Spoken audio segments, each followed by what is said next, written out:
Welcome back to Cheche. We're live on Citizen TV with our guests and panelists. From the Budget Committee in the National Assembly, we have Mary Emase Otucho. She's the Vice Chair of the committee. From the Finance Committee, we have John Mbadi. And from the Institute of Economic Affairs, we have Kwame Owino. And so we've been taking a bird's eye view of this whole budget-making process. And we've talked about revenue collection, we've talked about taxes, we've talked about the implications for Kenyans. But Mutegi, there's a point you want to bring out about devolved funds. Yeah, first of all, I wanted to find out, having read the reports, that for the last 3 or so years, the equalization fund has been voted for, but it has never been disbursed, and that money is supposed to go to counties that are a little bit poorer than others. Why is that so? Maybe you can Yes, the equalization fund has never been disbursed. And in the current budget, there's an allocation of 6 billion and a brought forward figure of 6.4. So it's a total of 12.4 billion that is being disbursed now. We asked those questions, we asked the CS, and the reasons we were given why the money has not been disbursed is because of the processes that took time to form the board and to develop the regulations and the guidelines which are supposed to guide the disbursement. But there was a delay in that, and now we are ready to disburse the money. So that's the allocation that has been given. But besides that, we also did receive a petition from representatives of the people from the 14 counties which are supposed to be benefiting from these funds. And they raised concerns that some of the projects that have already been provided for, they tend not to agree with those projects because according to them, they were not consulted. There was no public participation. There is no equity in the distribution of the projects within the sub-counties in those counties. So they were actually concerned. So we did have that debate, and in our report we are not approving that until we have another meeting. We have to have another discussion with the ministry to agree with these members on the project. And they also raised concerns that some of those projects have already been funded by the ministries, are ongoing projects. So they're seeing duplication of efforts here. So those are some of the concerns that were raised by members from those regions, and that is still. So if you're carrying forward and we still have this low absorption problem, are you not just, increasing the problems of absorption that we've been seeing? The issue needs to be resolved. That is what the members from those regions have a petition budget committee. And those issues, those concerns need to be resolved before monies are disbursed. If all the amount that's supposed to go to a county has only been taken to one constituency, they feel that is not fair. That needs to be relooked into. If a project has been allocated equalization fund money, yet that project is already ongoing, it's already being funded by the ministry.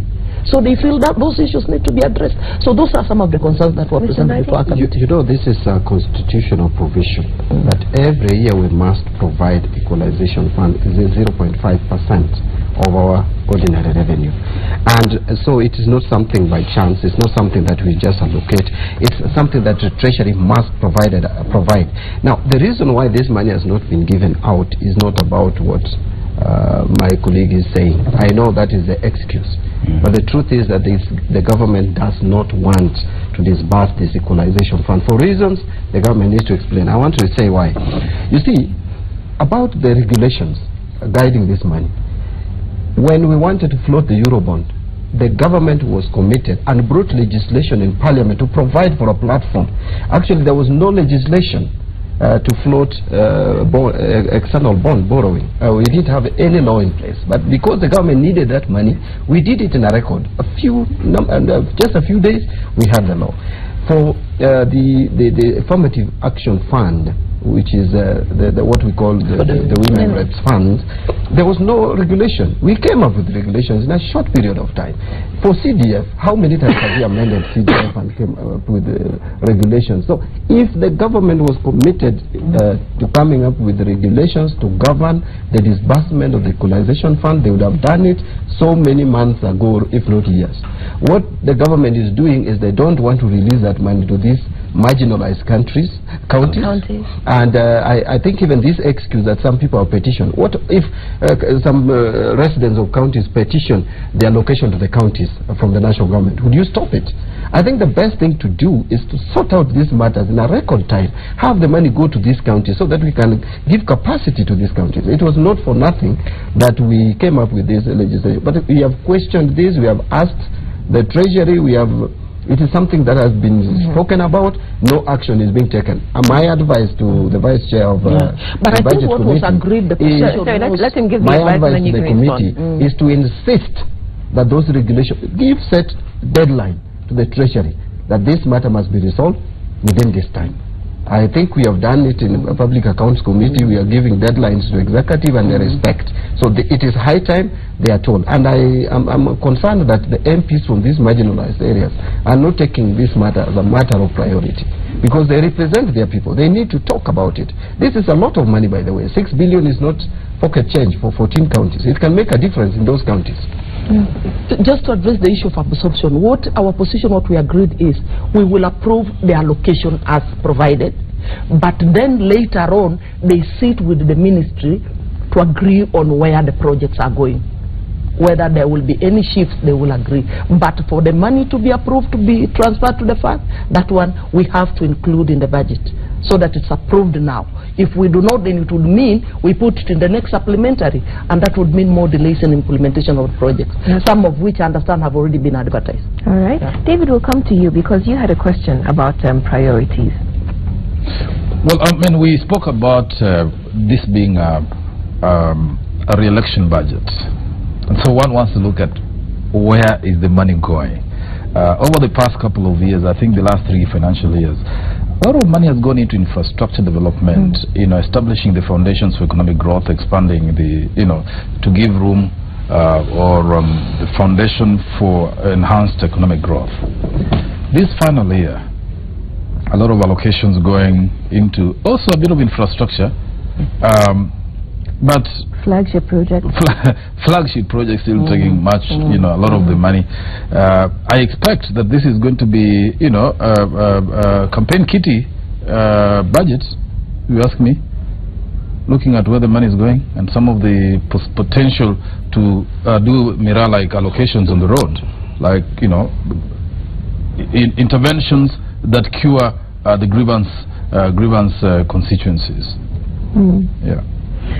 Again, I want to disagree with Makali, because if you look even at the austerity measures that were put, no funding of new projects. So if there were any new projects, then you would maybe perceive it that way or allege this is a campaign budget. But there are no new projects. Most of the projects that are being funded are ongoing projects, some of which were started in 2013, 2014, 2015. And most of the money is going to those flagship projects, the LAPSET project, the standard gauge rail, the energy projects. So, education, security. So really, I wouldn't say that this is an election. Those ongoing projects for the last 3 years, some of them suffered funding that had been allocated in those particular years. So they came up again for supplementary allocations. That is the whole business. They may not be new, but money will keep getting reallocated and they're not getting committed to those same projects. So they go back into supplementary budgets on and on. And remember, there was also the challenge which Honorable Mbadi just mentioned, that the Jubilee government also inherited debts, pending bills. So the previous financial year, a lot of money went into paying pending bills, especially in the infrastructure, in the road sector. So you find that most of the current projects suffered. Because of the borrowing spree that the Jubilee government has been on. Because if you're servicing debt to the tune of 4 billion, and then the following year it goes up to 16, that's not an inheritance. That's really just a question of how you're managing your debts, isn't it? This is for capital projects. This is basically, you do not borrow for recurrent. This is for capital projects. Yes. I think the two gentlemen would like to jump in. I think Kenyans have to be very careful with this belief that if everything called a capital project is worth implementing. I am on the record and I will say, the standard gauge railway, we are overpaying.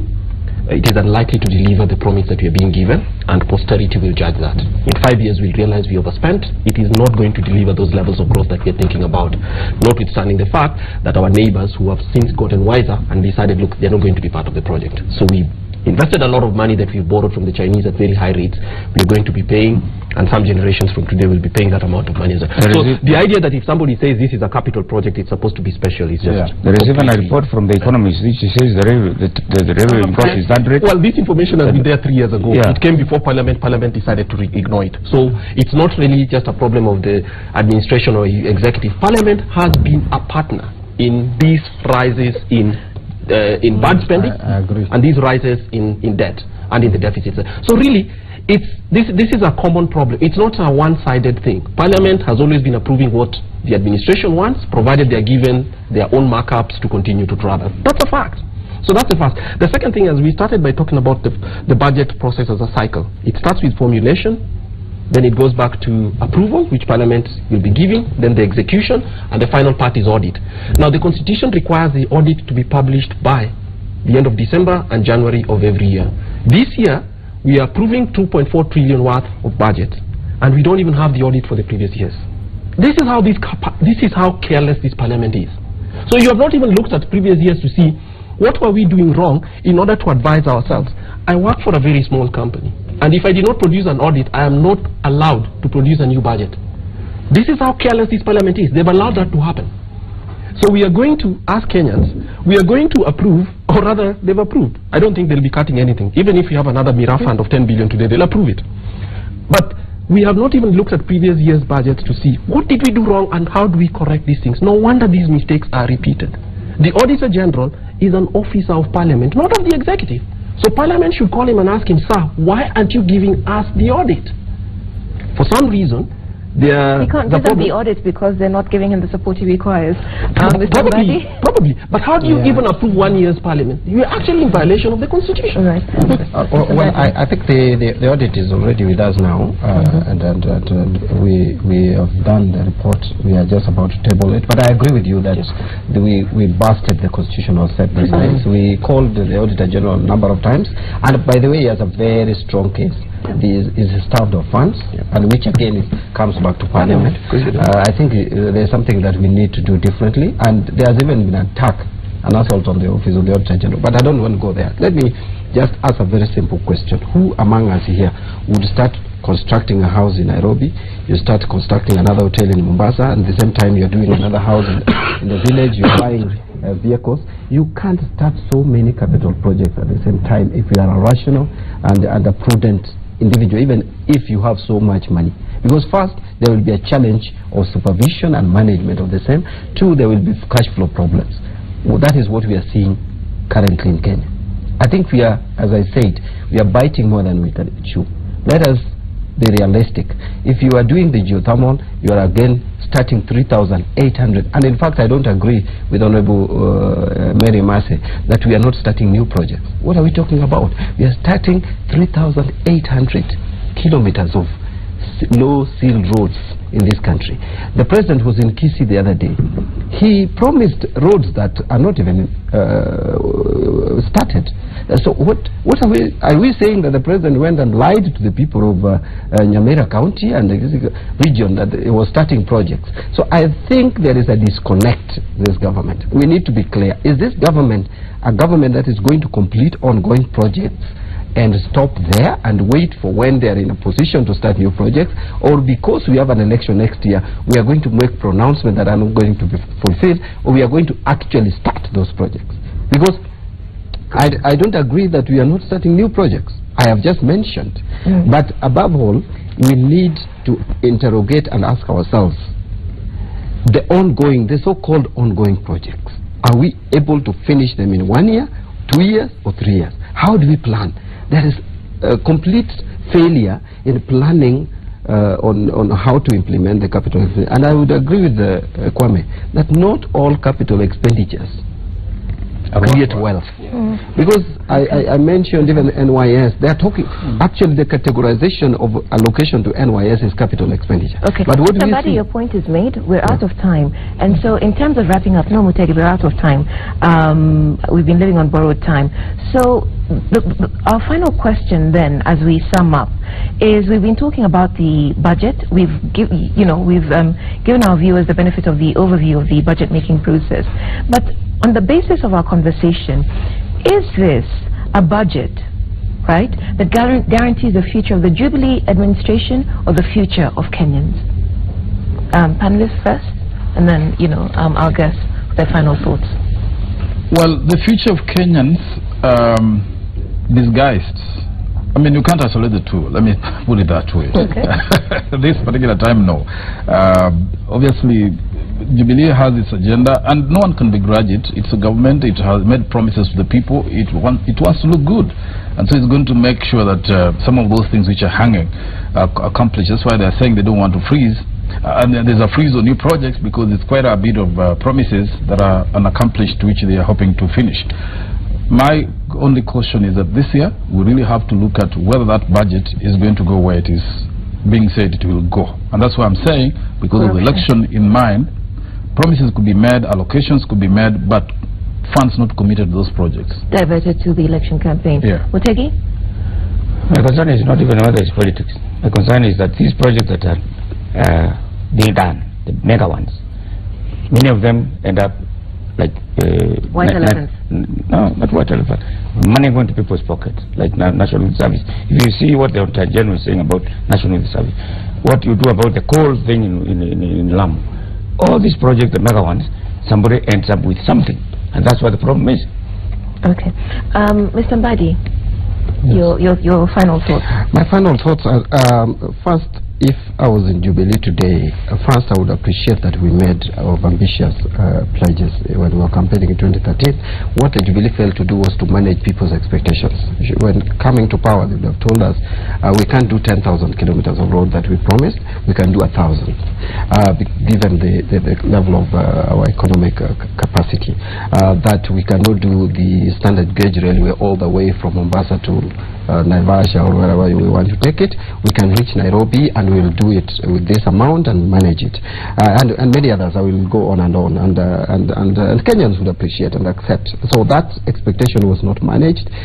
Now we have just found ourselves in the last year to election, and we think we can do everything in that year, or at least we can confuse the public that we are doing everything. But what are we doing? In a sense, we are hurting the future of this country, the future generation. The Constitution, Article 201, mandates us to think about the future, that even when we are borrowing, we need to think about the future generation. That is a constitutional requirement. So I think going forward, if I was in Jubilee, I would have looked at how do I lower the cost of living of Kenyans going to election, because there is nothing as bad as doing all those projects and campaigning on the platform of those projects, and you go to an election where people are hungry. They will tell you we don't see them, and so my focus would have been more on agriculture. You know, there was this promise of 10,000, I mean 1 million acre. It is not practical, but we should have seen some focus to ensure that there is food sufficiency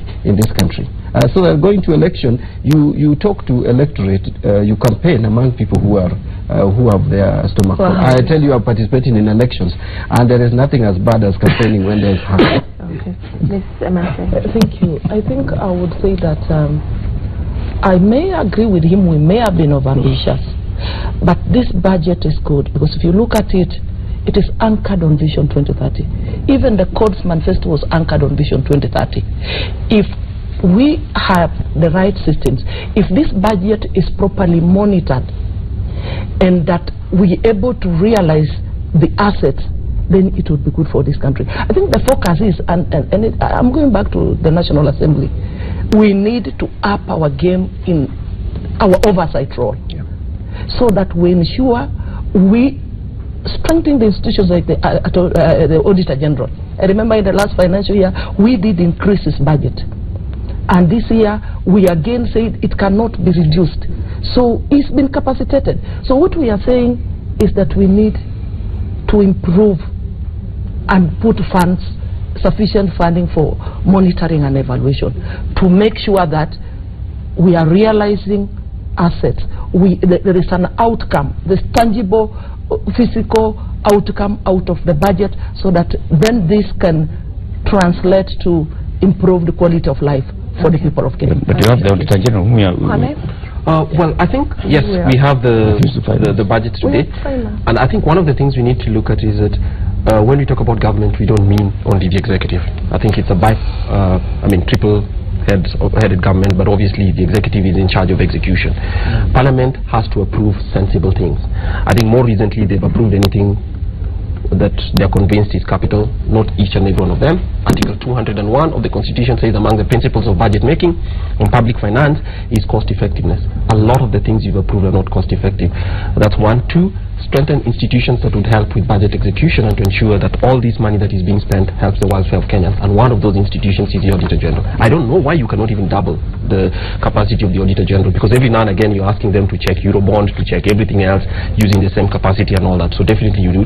That will not make the executive happy, but I think you need to do it so that Parliament also ups its game. But most importantly, as you look at it, look at what kind of taxes are there, because last year, last year you passed a budget that allows for taxation of books. That's not very prudent, but well, the executive asked you for it and Parliament approved it, and you cannot shift that blame. I think some of the blame lies with you, and there's progress to be made on either side. Thanks. Okay, thank you very much. Our time is up, and I'll thank our guests for their time. From the National Assembly, John Badi, Mary Emase Otucho, and from the Institute of Economic Affairs, Kwame Owino. Our thanks also to our panelists, as ever, David Makali and Mutegin Jao. My name is Udwa Kamimo. Thank you very much for watching. We'll see you next week.